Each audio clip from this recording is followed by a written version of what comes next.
Yesterday was a very busy day on Capitol Hill. Apart from Facebook CEO Mark Zuckerberg testifying pretty much all day, our own Yahoo Finance editor-in-chief Andy Serwer separately caught up with Texas Senator Ted Cruz to talk about a whole slew of things in the news, and Andy is here on the couch to discuss. Hey, Andy.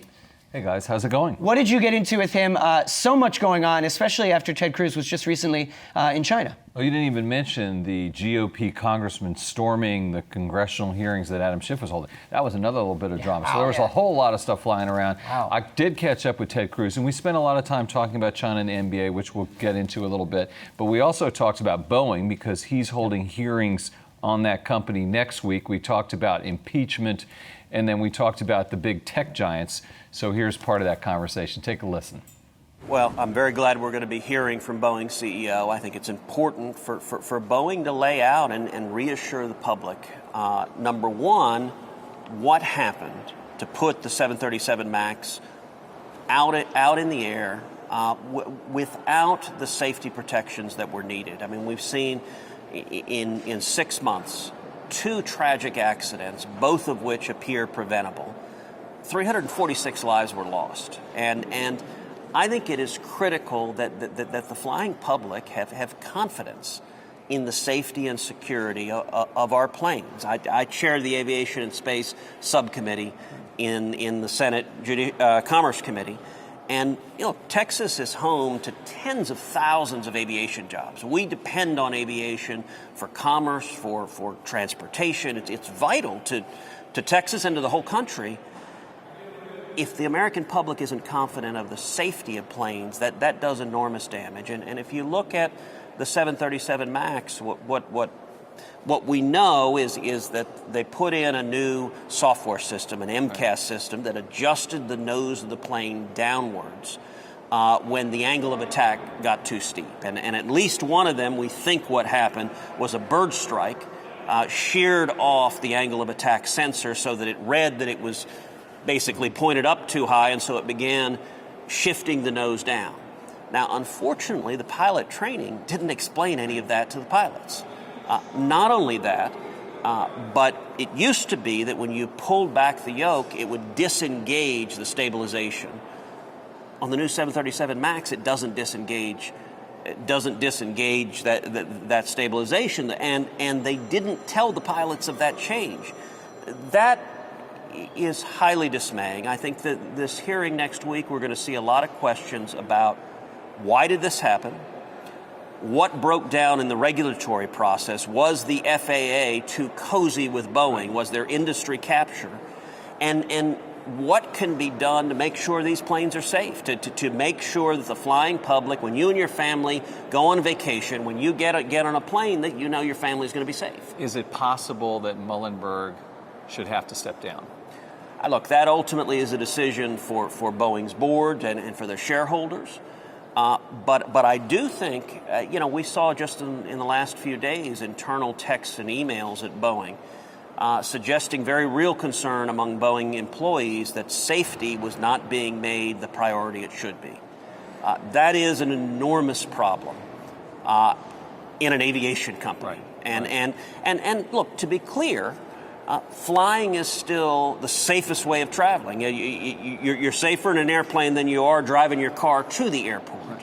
But we need to make sure the flying public has that confidence going forward. And so I hope Boeing makes real steps to reassure the public, number one, what happened looking backwards, but number two, to give the public confidence going forward that safety will be the top priority. A few other topics I want to touch on. Mark Zuckerberg is testifying here in Washington today. You've been critical of the big tech companies in terms of suppressing free speech, yes, how you characterize it. Have you seen any progress? Are you satisfied there? Well, look, I will say Facebook, I was encouraged. Zuckerberg recently gave a speech at Georgetown defending free speech. That was a positive development. I was encouraged to see him expressing those sentiments. I am very concerned about big tech and their censorship of political speech online, their censorship of political discourse. I think Zuckerberg's speech was a positive step forward. I still think there are a lot of big concerns in big tech. If you look at Google Google worries me immensely. You know, I chair the Constitution Subcommittee in the Senate Judiciary, and we heard testimony from Dr. Robert Epstein that Google in 2016, through manipulated search outcomes, shifted more than 2.4 million votes to support Hillary Clinton and the Democrats through manipulated search outcomes. I think big tech censorship and political manipulation is an enormous threat to our democratic process. Really shifted 2.4 million votes? You're convinced of that? It was stunning testimony. And Dr. Epstein, by the way, he's not a Republican. He's not a conservative. He's an academic. He was the former editor of Psychology Today.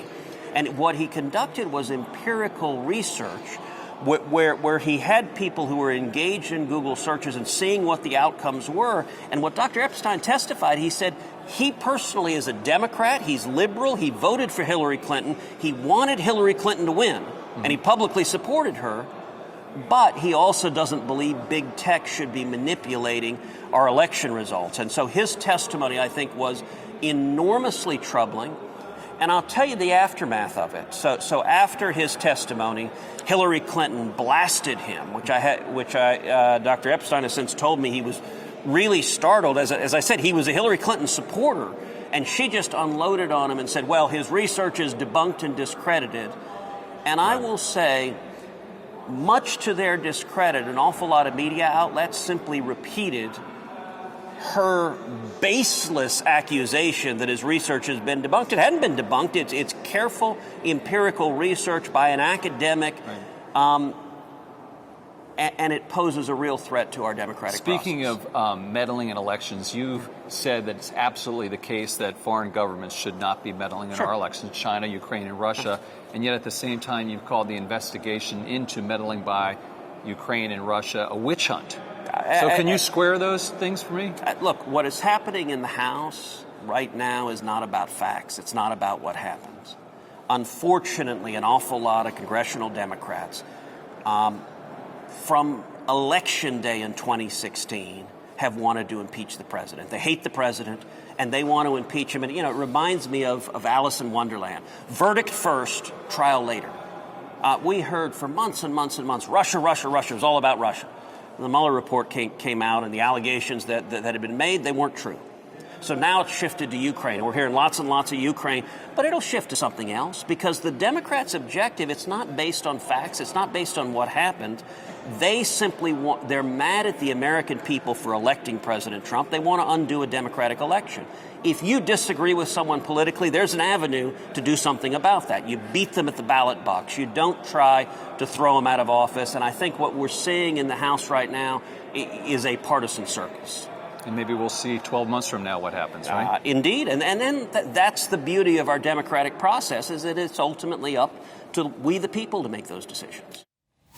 A lot of ground we covered. A lot there. to unpack there. Wow. And what is the obsession with Hillary Clinton? I don't get it. I mean, he spoke about her for so long. We can't move on. I mean, I understand election interference is a problem, but does he think that Mark Zuckerberg is actually going to do something this time around? I think, Sabine, it still resonates with his base, as they say. And, remember that she is a piñata for Republicans, for many Republicans. And so I think that's why he goes there. Well, and she has put herself back in the discussion, even for the Dems, by going after Tulsi Gabbard, and now Tulsi Gabbard is rallying around what Hillary said about her.